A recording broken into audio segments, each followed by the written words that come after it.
जैसा कि पहले आप सबको इस बारे में जो है सूचना है, परिवार पहचान पत्र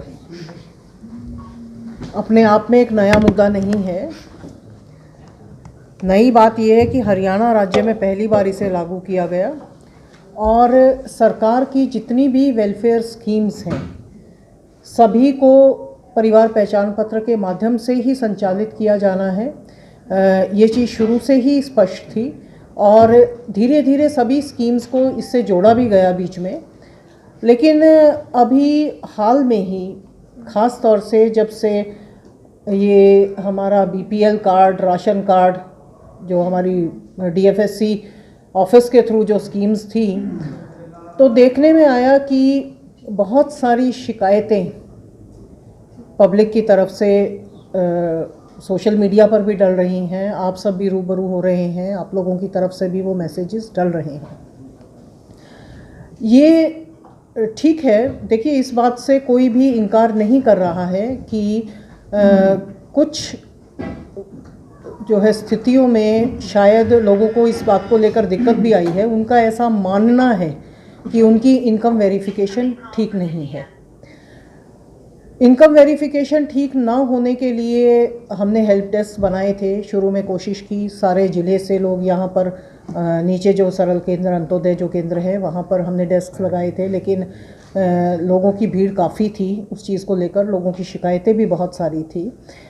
और शिकायतों से ज़्यादा जब कोई चीज़ एनालाइज की जाती है तो थोड़ा सा ये भी महसूस किया गया कि शायद पैनिक एक ज़्यादा हो गया है। तो आपके माध्यम से भी और इस कॉन्फ्रेंस के माध्यम से एक तो लोगों को हम थोड़ा सा संदेश भी देना चाहते हैं कि देखिए, जब भी इतने बड़े लेवल पर कोई भी काम किया जाता है उसमें कुछ त्रुटियां होनी लाजमी भी होती हैं। एक तो जो बहुत बड़ी भ्रांति मैं इसे कहूँगी वो ज़्यादातर सिटीजन्स में ये है कि जब उनकी इनकम वेरिफिकेशन हुई थी, आप सबको भी ध्यान होगा, कमेटीज़ बनी हैं बाकायदा, उनके थ्रू इनकम वेरिफिकेशन हुई है, उन्हें ये लगता है कि जो इनकम यहाँ से वेरीफाई होकर गई है उसी के बेसिस पर उनको ये सुविधाएं मिल रही हैं या नहीं मिल रही हैं। ऐसा नहीं है। ये सही है कि जो यहाँ से इनकम वेरीफाई होकर गई है उसका एक बहुत बड़ा रोल है, लेकिन केवल आंख बंद कर करके उस इनकम वेरिफिकेशन के आधार पर ही कुछ नहीं हो गया है। और भी बहुत सारे चेक्स हैं जो कई सारी जगह से डेटा उठाया गया है। और दूसरा, आपको ध्यान होगा कि एक दौर वो भी था जब हम सब गुजरे थे, जब आधार कार्ड को कंपलसरी किया जा रहा था, बनाया जा रहा था। उससे भी हम थोड़ा सा पीछे जाएं तो जब वोटर कार्ड शुरू हुआ था, ठीक है, वो स्कीम्स बहुत बड़ी थी, वो सारे के सारे राष्ट्र में लागू हुई थी। तो हम लोगों को सबको ध्यान होगा कि उस वक्त भी बहुत सारी जो है इस तरह की दिक्कतें आई थी कि जो डेटा था वो गलत था, डेट ऑफ बर्थ गलत हो गई थी। तो जब भी कोई स्कीम इतने बड़े पैमाने पर लागू की जाती है तो उसमें कुछ परसेंटेज ऑफ एरर्स की संभावना हमेशा बनी रहती है, यद्यपि हमारी पूरी कोशिश थी कि ऐसा ना हो। लेकिन अब तो ऐसा लगता है कि लोगों को ये लगने लगा है कि अगर कुछ गलत हो गया है या हमारी कोई सुविधा उसकी वजह से चली गई है, उसको लेकर उन्हें क्लैरिटीज़ नहीं है। देखिए, अगर कभी भी किसी सिटीज़न ने कोई इनकम टैक्स भरा है, उसका बिजली का बिल अगर साल में 9,000 रुपये से अधिक है, या उसकी जो लैंड, ज़मीन जो है, उसका किसान के तौर पर आप कह सकते हैं कि उनकी जो फसल बेची गई है, यानी कि उनके अकाउंट में जो पैसा जा रहा है गवर्नमेंट सोर्सेज से, जहाँ से भी लिया गया, वो उनकी इनकम मानी जाती है। अगर उनकी इनकम वर्ष में 1,80,000 से अधिक निकलती है तो ये माना गया है कि वो सरकारी सुविधाओं के बेनिफिशियरी अब नहीं रहे हैं। हो सकता है पहले जब उनके कार्ड बने हों उस दौरान परिवार गरीबी रेखा से नीचे हो, मैं ये नहीं कह रही कि उस वक्त कोई गलती हुई होगी, लेकिन बाद में होता ये है, पीढ़ी दर पीढ़ी जैसे बच्चे हैं वो पढ़ लिख गए, सरकारी नौकरियों में लग गए, परिवार की आर्थिक दशा अब वैसी नहीं है जैसी अब से 15, 20, 25 साल पहले थी। लेकिन नाम, चूंकि ये डेटा कभी भी रिवाइज तो किया ही नहीं गया, तो वो नाम अभी भी चले आ रहे हैं, पेंशन्स में भी चले आ रहे हैं, बीपीएल कार्ड्स में भी चले आ रहे हैं, राशन वगैरह जो मिल रहा है वो सारी फैसिलिटीज़ एज इट इज़ चली आ रही हैं। अब चूंकि ये सारा सर्वे जो है नए सिरे से हुआ था और बहुत सारे चेक्स के थ्रू जो है इनको फिल्टर किया गया है। तो उनमें से जो भी परिपाटी जो भी रखी गई थी, उनमें से अगर किसी भी पॉइंट पर आकर कोई भी परिवार वहाँ पर शो होता है तो उसको ये मिलने वाली सुविधाएं जो है अब जारी नहीं आगे रहेंगी।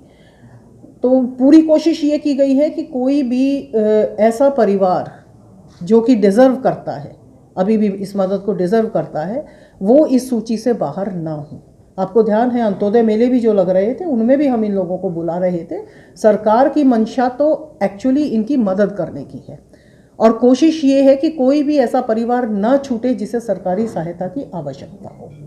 और इस विषय में मैं फिर भी कई सारे परिवार पहचान पत्र में हो सकता है लोगों को ये शिकायत हो, उन्हें ये लग रहा हो कि जो डेटा एंट्री है वो प्रॉपर नहीं है या उनकी इनकम उससे अधिक दिखाई गई है और इस कारण से उनकी वो सुविधाएं हट गई हैं। तो इसमें घबराने की ज़रूरत नहीं है। अगर ऐसा है तो वो अपनी शिकायत दर्ज करा सकते हैं, CSC सेंटर्स पर दर्ज करा सकते हैं अगर वो उचित समझें तो। और इसके अलावा अब हमने ब्लॉक वाइज तकरीबन हर एक ब्लॉक में 5 से 6 डेस्क हमने BDO ऑफिसेस में, कल वो खबर आप लोगों के माध्यम से जारी भी की है कि 5 से 6 डेस्क जो है हर BDO ऑफिस में भी वो बैठे हैं वहाँ पर। इसके अलावा पानीपत ब्लॉक के लिए भी और अदरवाइज भी जो यहाँ लघु सचिवालय में अंत्योदय केंद्र पर जो चल रहे थे डेस्क, वो अभी भी वैसे ही जारी रहेंगे। और ये प्रक्रिया कोई 1-2 दिन की नहीं है, ना ही ये बंद है। 15 दिन तक तो, अगले 2 सप्ताह तक तो, इस वीक तो सैटरडे संडे को भी वो लोग बैठेंगे। तो आप शनिवार इतवार को भी आ सकते हैं, अपने BDO ऑफिस में भी जा सकते हैं। वहाँ भी जो है ये 2 हफ्तों तक तो हमने संडेज़ को भी वर्किंग किया है ताकि लोगों को वहाँ पहुँचने में परेशानी ना हो। हाँ, थोड़ी बहुत परेशानी हो सकती है क्योंकि बहुत बड़े लेवल पे काम हो रहा है, अगर थोड़ी बहुत देर इंतज़ार करना पड़ता है या कुछ और, तो उसके लिए भी हम कोशिश करेंगे कि हम बैठने आदि की व्यवस्था करें ताकि लोगों को दिक्कत ना हो। अगर उनकी प्रॉब्लम जेन्युइन है, देखिए यहाँ से उनकी शिकायत, उनकी ग्रीवांस अपलोड होती है और कोई भी ऐसी प्रॉब्लम नहीं है जो हेडक्वार्टर की जानकारी में नहीं है या अधिकारियों की जानकारी में नहीं है और उनको दूर करने का भरसक प्रयास किया जा रहा है। देखिए, पैनिक तो लोग तब हो ना जब कोई उन गलतियों को नकार दे, यानी कि हम ये कह रहे हो कि नहीं इसमें जो कुछ लिखा है वो फाइनल है, उसका कुछ नहीं हो सकता। ऐसा नहीं है। जिन लोगों की ग्रीवांसेस रेज हो रही हैं वो बाकायदा हेडक्वार्टर में पुश हो रही हैं और जहां भी वे उचित हैं, यानी कि कई जो है मेरे पास इस तरह के कुछ एग्जाम्पल्स आए हैं जहां लोगों की आय परिवार पहचान पत्र में 180 से नीचे होने के बावजूद भी या तो कारण नहीं आए हैं और अगर कारण आए हैं तो शायद लोग ऐसा मानते हैं कि वो ठीक नहीं है, तो बिल्कुल वो ग्रीवांसेस दी जा रही हैं और एक एक शिकायत पर इंडिविजुअली काम किया जाएगा।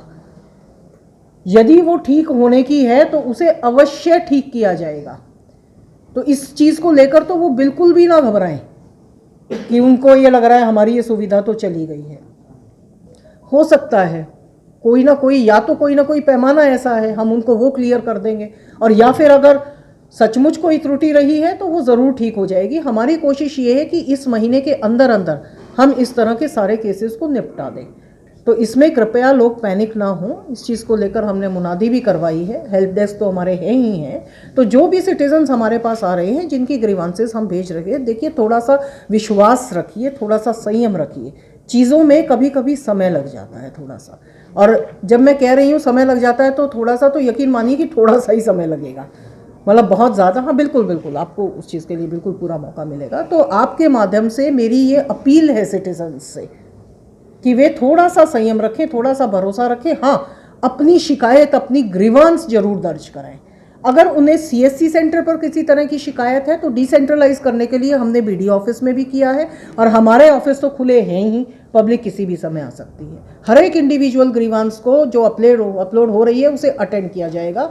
मेरा स्टाफ अगर नहीं भी चलती है उस समय साइट, तो वो अब हमने ये भी किया है कि हम एक्सेल शीट्स में उनका डेटा लेकर रखेंगे। बस इसमें थोड़ा सा सिटीजन्स को इतनी दिक्कत हम देंगे कि क्योंकि फ़ोन नंबर पर OTP आने के बाद ही हम उसको अपलोड कर पाएंगे, अपनी तरफ से नहीं कर सकते हैं।